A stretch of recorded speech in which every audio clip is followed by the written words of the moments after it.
Dans cette vidéo, on va parler d'un sujet qui est très intéressant. Ça va être comment perdre du poids efficacement et durablement après 50 ans. C'est un sujet que j'ai déjà abordé dans des articles de blog, mais je voulais vraiment faire une petite vidéo pour être encore plus dans le concret et vous donner 2 réels conseils pour y arriver. Donc aujourd'hui, je vais vous donner 5 conseils que vous pouvez mettre en place dès demain pour justement installer progressivement une perte de poids durable. On va pas tourner autour du pot, on va rentrer directement dans le vif du sujet. Et du coup, le premier conseil que je vais vous donner, c'est justement de fuir les régimes. Moi, le souvenir que j'ai petite, c'est que ma mère, elle testait tous les régimes possibles et imaginables. J'ai le souvenir à l'époque de Weight Watchers, il y a eu le régime du camp, il y a eu la chrononutrition. Je crois qu'elle a tout testé. Au final, elle a toujours réussi à perdre du poids, mais elle a toujours repris du poids derrière. Et aujourd'hui, elle a 55 ans. Et ce qui a réellement marché pour elle, c'est tout ce que je vais vous donner comme conseil juste après. Mais surtout, elle a évité les régimes. Le souci avec les régimes, c'est souvent que ça va induire de la restriction. Et souvent des restrictions trop importantes. Je vais prendre un exemple concret. Quand une personne va être aux alentours de 2000 calories en maintien calorique. Et qu'un régime va lui recommander de descendre à 1400-1500 calories. C'est quand même une diminution énorme. Ça représente à peu près 25% de son apport calorique de maintien. La personne, elle va le tenir peut-être une semaine, 2 semaines, 3 semaines si elle craque pas. Forcément, en ayant une baisse de calories aussi importante, on va avoir un résultat sur la balance. Mais au bout de ces 3 semaines, les habitudes qui avaient été mises en place pendant justement la durée du régime, elles vont être oubliées, la personne va reprendre ses anciennes habitudes et du coup, il n'y a rien qui va faire que la perte de poids sera durable. Et en parallèle de ça, c'est important de noter la nuance. Quand vous perdez du poids, vous ne perdez pas systématiquement du gras. Au bout de ce régime, vous allez vous peser, vous allez voir 4 kg en moins. Soyez bien consciente que ce n'est pas 4 kg de gras en moins. Vous avez peut-être perdu une petite quantité de graisse, mais vous allez aussi perdre de l'eau et perdre du muscle. Perdre du muscle, je pense que c'est vraiment la chose la plus bête à faire, puisque finalement le muscle c'est ce qui va brûler de la calorie en activité et aussi au repos. Donc au final, quand vous faites un régime dans l'espoir de perdre du poids durablement et que au final vous perdez aussi du muscle, on est à côté de la plaque parce que vous perdez le seul tissu de votre corps qui lui brûle de la calorie en permanence. Et nous, ce qu'on veut, c'est avoir un métabolisme qui brûle en permanence, donc les régimes trop restrictifs, on évite. Au lieu de ça, moi ce que je vous conseille de faire, c'est plutôt d'installer dans votre alimentation un léger déficit calorique qui va plutôt se situer entre 5 et 10% de votre apport de maintien. Une personne qui consommerait environ 2000 calories par jour, ça représente 100 à 200 calories. Donc on va couper l'apport en 2, ça fait 150 calories. 150 calories, vous vous rendez bien compte par rapport aux 500 qu'on peut avoir dans un régime classique, c'est complètement différent, c'est beaucoup plus petit. Donc en termes de mise en place, c'est pas difficile à faire, vous n'allez pas avoir de grosses restrictions. Ensuite, ça va être facile à vivre puisque finalement, vous n'allez pas retirer des aliments de votre alimentation, vous allez juste réduire les aliments qui sont un petit peu riches en gras, en sucre, dans des quantités plus faibles. On est parti du coup sur le 2e conseil et il va vraiment marcher en symbiose, on va dire, avec le premier conseil. Toujours au niveau de l'alimentation, ça va être de manger plus de protéines, ou en tout cas d'en manger suffisamment. Faut le savoir, le carburant numéro 1 du muscle, c'est les protéines. Quand vous mangez des protéines, vous permettez à vos muscles de se resynthétiser et de se développer. Donc quand on veut garder un bon métabolisme et donc un bon capital musculaire, vous avez tout intérêt à consommer de la protéine suffisamment. Et donc suffisamment, ça veut dire quoi? On va éviter de partir dans des calculs savants parce que c'est trop compliqué, mais pour faire simple, chaque fois que vous allez faire une prise alimentaire, le petit-déj si vous en prenez un, le repas du midi, peut-être une collation et le repas du soir, il faut absolument que vous ayez une quantité d'environ 20 à 30 grammes de protéines. C'est un élément qui va être très important quand vous avez un déficit calorique parce que le déficit calorique, s'il est trop intense, il peut induire une perte de poids et dans ce poids, je vous l'ai dit tout à l'heure, il peut y avoir une partie de muscle.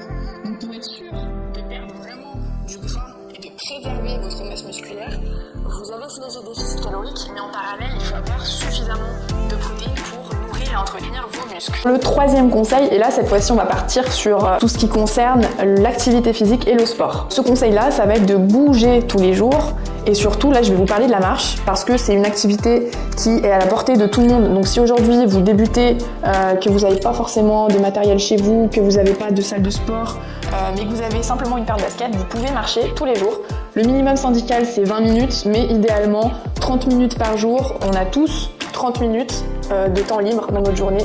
La marche, c'est une activité qui est très sous-cotée. On a l'impression que marcher, ça brûle pas forcément beaucoup d'énergie. Finalement, c'est tout l'inverse. Quand vous marchez 30 minutes, vous pouvez brûler entre 150 et 250 calories. Ça peut paraître moindre, mais pour 30 minutes d'activité, c'est assez énorme. Et c'est un delta, on va dire, qui va varier en fonction de l'intensité de la marche, du dénivelé et aussi de la personne. Donc, concrètement, aujourd'hui, quelqu'un qui aurait 50 ans, qui serait assez sédentaire, moi je lui conseillerais de marcher tous les jours. Au début, si c'est pas 30 minutes, c'est pas grave, mais progressivement essayer de s'en rapprocher. Et puis, si de temps en temps vous avez l'occasion de rallonger cette marche sur une durée un peu plus longue, donc par exemple toute la semaine vous marchez 20-30 minutes, le week-end vous avez un petit peu plus de temps, vous prolongez la balade jusqu'à 1 heure. 1h30. L'avantage aussi de la marche, c'est que, comme je vous ai dit, ça ne nécessite pas forcément de matériel. Vous avez besoin uniquement d'une paire de chaussures Confo. Il n'y a pas de stress pour les articulations. Donc, c'est sûrement une des activités les plus recommandées pour quelqu'un qui aurait des douleurs articulaires. Et ensuite, comme je vous ai dit, c'est une activité quand même qui brûle pas mal de calories, mais aussi qui permet de travailler son petit cœur. Donc c'est tout bénef, la marche, c'est un bijou. Quatrième point, et donc toujours sur le sport, je vais vous parler cette fois-ci du renforcement musculaire. C'est un terme générique qui va englober renfort et musculation, c'est la même chose. C'est des catégories d'activité physique qui va vous permettre de cibler directement les muscles. Et comme je vous explique depuis le début, le muscle c'est un petit peu la mine d'or qu'on va essayer de préserver au maximum et même de développer. Donc une personne qui a une masse musculaire, un capital musculaire plus important, c'est une personne qui va brûler plus de calories au repos et à l'activité. En ce qui concerne le renforcement musculaire, du coup, vous n'avez pas besoin de vous entraîner tous les jours, c'est pas nécessaire. Essayez juste d'intégrer, si vous démarrez déjà 2 sessions de 30 minutes par semaine, c'est super, ça vous laisse l'occasion de mettre en place des petites routines de renforcement. Vous pouvez démarrer au poids de corps et petit à petit intégrer des charges externes, des petites haltères, des petits kettlebells ou des bandes de résistance type élastique. Le renforcement, c'est vraiment l'activité qui va vous permettre de faire gonfler votre métabolisme. C'est pas sur la séance de renfort que vous allez brûler le plus de calories.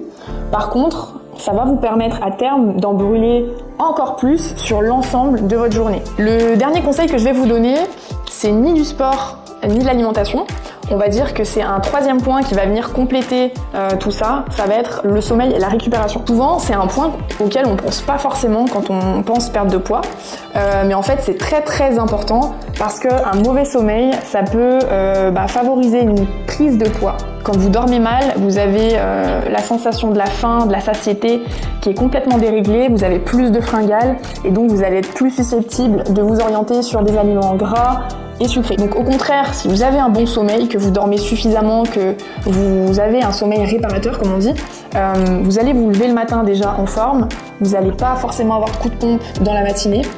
Et puis, votre sensation de satiété sera plus durable. Donc vous serez moins susceptible d'avoir des petites fringales entre les repas. Le deuxième point du coup sur la récupération, c'est que, il faut le savoir aussi, quand vous faites des séances de musculation ou de renforcement, votre muscle travaille pendant la séance, mais c'est pendant les phases de récupération que votre muscle va se resynthétiser et donc construire de la fibre musculaire. Donc c'est très important d'avoir des phases de récupération dans votre semaine, peut-être 1 ou 2 jours entre chaque séance. Ça va permettre à votre corps de se reposer, d'être plus en forme pour la séance qui va suivre et surtout de laisser vos muscles se reconstituer correctement. Donc petit récap de cette vidéo, je vous ai donné 5 conseils pour perdre du poids efficacement et durablement après 50 ans. Et donc vraiment si vous mettez ça en place à partir de demain ou de la semaine prochaine, il faut vous dire que c'est des habitudes qui ne vont pas vous transformer en 2-3 semaines. Par contre, c'est des habitudes que vous allez petit à petit intégrer dans votre hygiène de vie et qui, à terme,